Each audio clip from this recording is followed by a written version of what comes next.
Level 1. The Yard Rookie. You start before sunrise behind a chain-link fence where broken cars wait in rows. The tow yard smells like oil, wet asphalt, burned rubber, and old metal.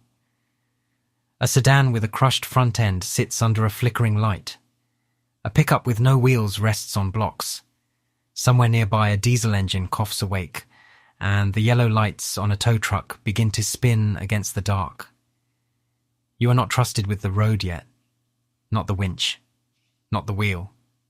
Not the customer. Your job is smaller. Sweep glass, check chains, coil straps, wash mud off the truck, move dead batteries, stay out of the way while the real drivers answer calls. Then the radio crackles. A car is stranded on the highway shoulder. The driver beside you grabs his keys and says, "Ride along." Watch everything. You climb into the passenger seat, heart already moving faster than the truck. How far can you climb when every promotion brings you closer to the road that can kill you? Level 2. The Ride-Along Helper.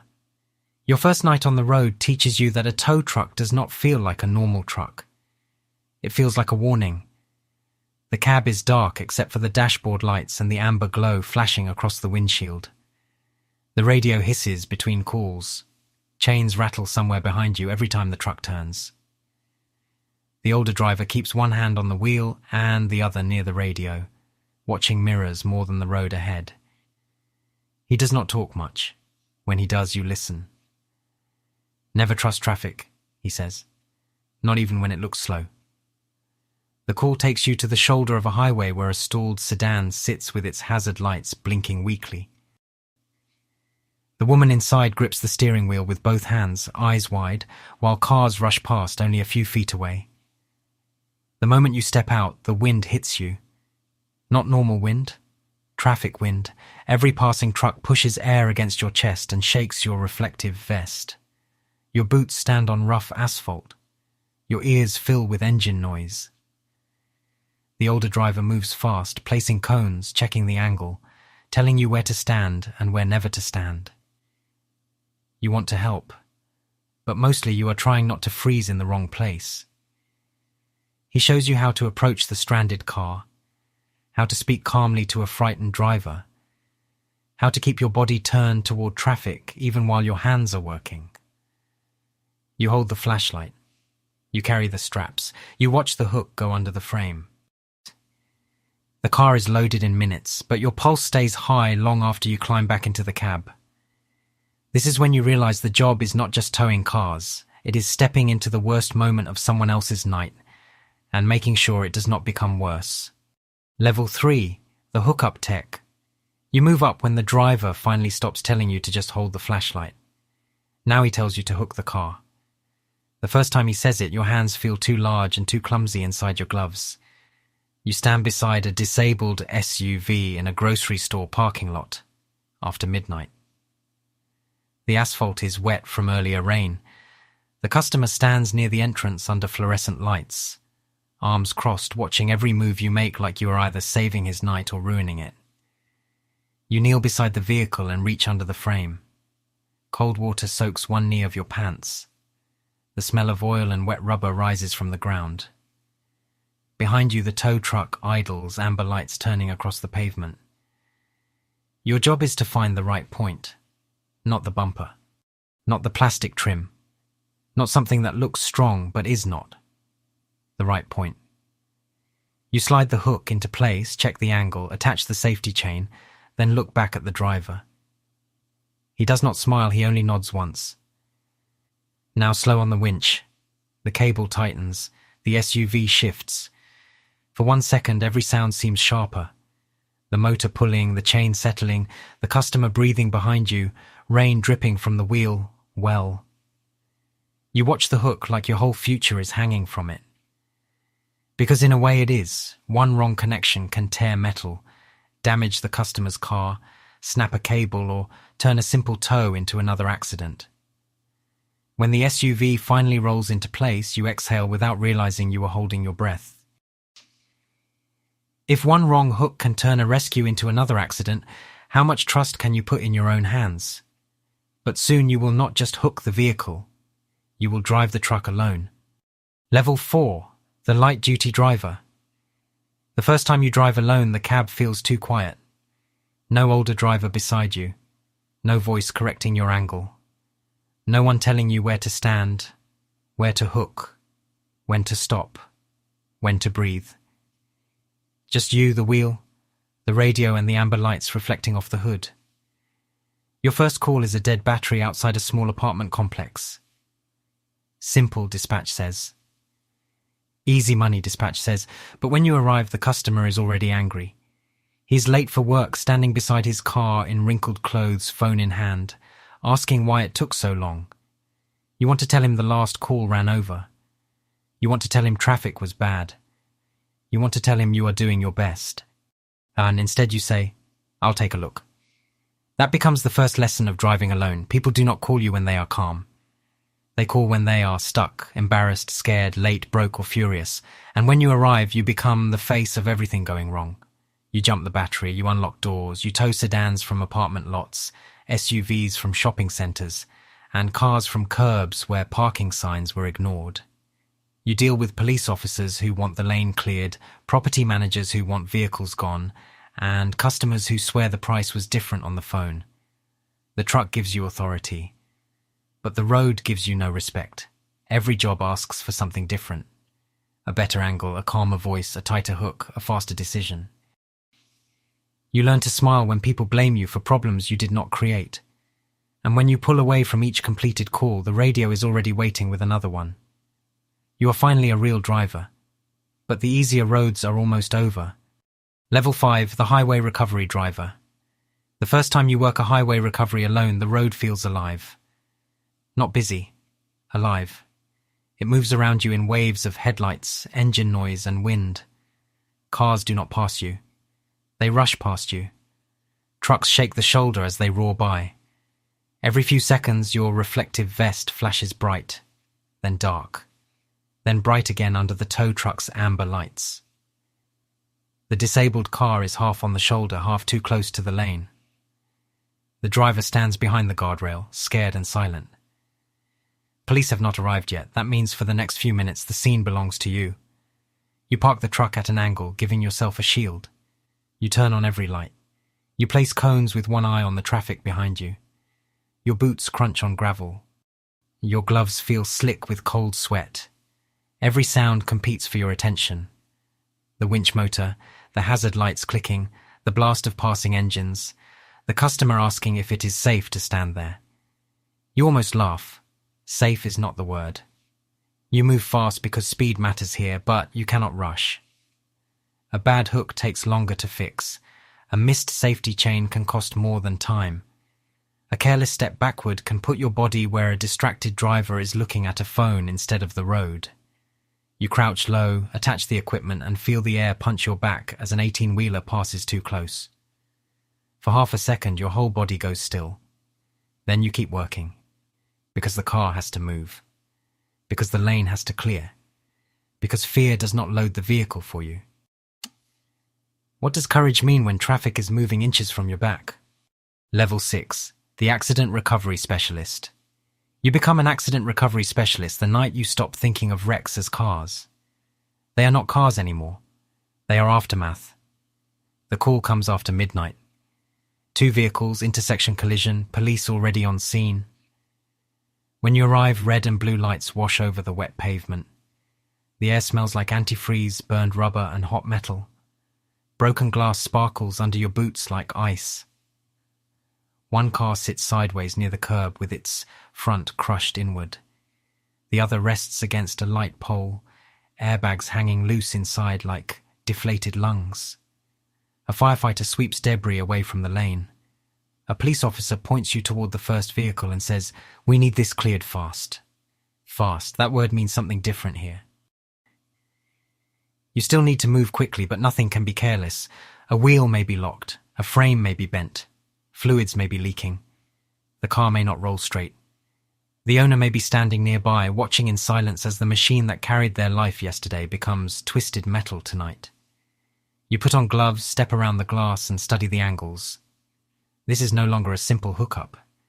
You use the winch to pull the damaged car into line. You attach extra chains. You guide the lift slowly, listening for scraping metal, watching the suspension, making sure nothing tears loose. The officer keeps traffic back. Your amber lights spin over the wreckage. Then you notice the owner staring at the driver's seat. You do not ask what happened, you just work more carefully. Because sometimes towing is not about moving a vehicle, it is about removing the evidence of a moment someone will never forget. And the heavier the wreck, the quieter you become. Level 7. The heavy-duty operator. You move into heavy-duty towing when ordinary cars stop feeling heavy enough. The first time you stand beside a semi-truck that needs recovery, you understand how small your old world was. The rig sits crooked near the edge of an industrial road, its trailer leaning slightly, tires sunk into soft ground after a bad turn. The cab towers over you. The trailer stretches behind it like a wall. Your heavy wrecker idles nearby, bigger, louder, and more expensive than anything you have driven before. This is not just a tow, this is physics, weight, angle, tension, ground condition, load balance, cable strength.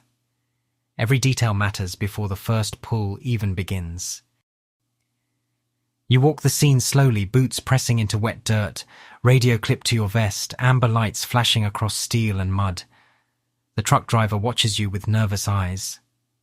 A police officer waits for your plan. Your crew looks to you because the machine is yours now.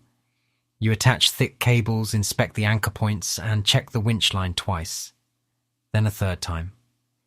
When the cable tightens, it makes a sound like a giant string being tuned. The heavy wrecker settles under the strain. You feel the pull through the ground, through the controls, through your chest. One wrong calculation can snap steel, roll the trailer, destroy cargo, or send people running. So you move slowly. The trailer shifts. Mud breaks loose. The semi begins to come back toward the road inch by inch. Nobody speaks until it is stable again. Then the driver exhales and you realize everyone had been holding their breath with him. How much weight can you control before the machine starts controlling you? Level 8. The night dispatcher. You move off the road, but the road does not leave you. Now your shift begins in a small dispatch room with old coffee, glowing monitors, ringing phones, and a wall map marked with trucks, zones, highways, police calls, and waiting customers. Outside, the drivers are still moving through the dark. Inside, you are the voice deciding where they go next. At first, the chair feels safer than the shoulder. No traffic wind hitting your chest. No rain soaking your sleeves, no 18-wheeler blasting past your back. But then the phone rings. A woman is crying because her car died on the interstate with 2 kids in the back seat. A police officer needs a wreck cleared before traffic backs up for miles. An insurance company wants an ETA. A driver calls in tired and says he needs fuel. Another driver is closer to the emergency, but you know he just finished a dangerous recovery and has been awake too long. Every call wants to be first. Every dot on the map is a person waiting in a bad place. You choose who goes where. Light-duty truck to the apartment lot. Flatbed to the highway shoulder. Heavy wrecker to the industrial road. You watch times, distances, weather, driver fatigue, equipment type, and risk. Then a highway call comes in near a blind curve. For 1 second you imagine yourself standing there again. Amber lights, gravel, traffic wind. You send your most experienced driver, and you stay on the radio until he says he is clear. When every dot on the map is a stranded person, who do you send first? Level 9. The fleet supervisor. When you become fleet supervisor, the trucks stop looking like machines. They become promises. Each one has a driver who trusts it, a customer who needs it, a dispatcher who depends on it, and a company name painted on the side. If a truck fails, the whole system feels it. If a driver burns out, the schedule cracks. If a call goes wrong, the complaint lands on your desk before the next sunrise. Your day starts before the yard wakes up. You walk past rows of tow trucks under pale morning light, checking tires, lights, winch cables, hydraulic lines, chains, straps, fuel cards, inspection sheets, and yesterday's damage reports. You know which truck pulls slightly to the right. You know which flatbed has a weak sensor.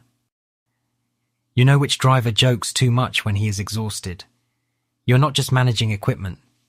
You're managing risk. A driver calls in sick. Another refuses a highway job because he says the shoulder is too narrow. A customer threatens to sue over scratches on a bumper. A police contract requires faster response times. Diesel prices rise, insurance costs climb. One heavy-duty wrecker needs repairs that cost more than a small car.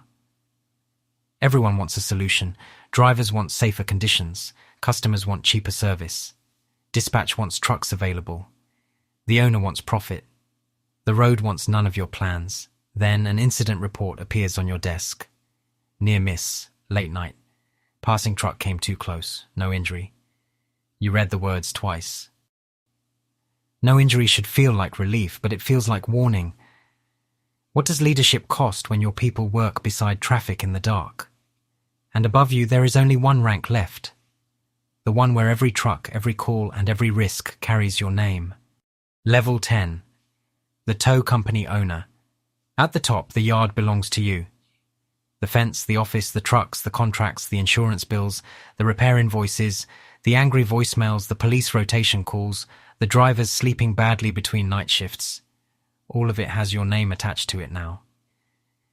You stand inside the office before sunrise, looking through the window at the trucks lined up in the yard. Their amber lights are off for the moment. Their hooks hang still. Their chains rest quietly against steel beds. But you know quiet never lasts. A company like this does not sleep. Cars break down at midnight. Wrecks happen in rain. Police call during dinner. Drivers get tired. Customers argue, trucks fail, lawyers send letters, lawyers send. And every emergency comes with a question only you can answer. Who goes what equipment? How much risk? How fast? You once thought owning the company meant escaping the road. But the road follows you into every decision. If you buy a cheaper truck, a driver may pay for it later. If you push response times too hard, someone works faster beside traffic than they should. If you raise prices, desperate customers hate you. If you lower prices, the business bleeds. Then the radio cracks open. Highway recovery. Night call. Narrow shoulder. For a second you are back in the passenger seat on your first ride along, watching amber lights flash across the windshield. Now you choose who goes. After climbing every rank, do you own the company, or does every emergency own a piece of you?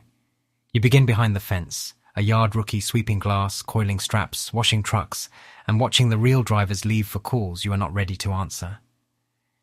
You learn the sound of chains before you learn the sound of traffic. You learn the weight of a hook before you learn the weight of responsibility. Then you climb, you ride along. You hook up your first vehicle. You drive alone. You work highway shoulders where traffic moves inches from your back. You recover wrecks, operate heavy-duty machines, dispatch drivers through the night, supervise the fleet, and finally own the company that never fully sleeps. At every level, the job changes, but the reason stays the same. Someone is stuck. Someone is scared. Someone has lost control of their night, their car, their schedule, or sometimes their life for a few terrible seconds. And you are the person sent into that moment. So the next time you see amber lights on the shoulder, ask yourself, who is standing there so someone else can get home? If this journey made you see the road differently, like the video, share it, and comment which hidden job you want to experience next.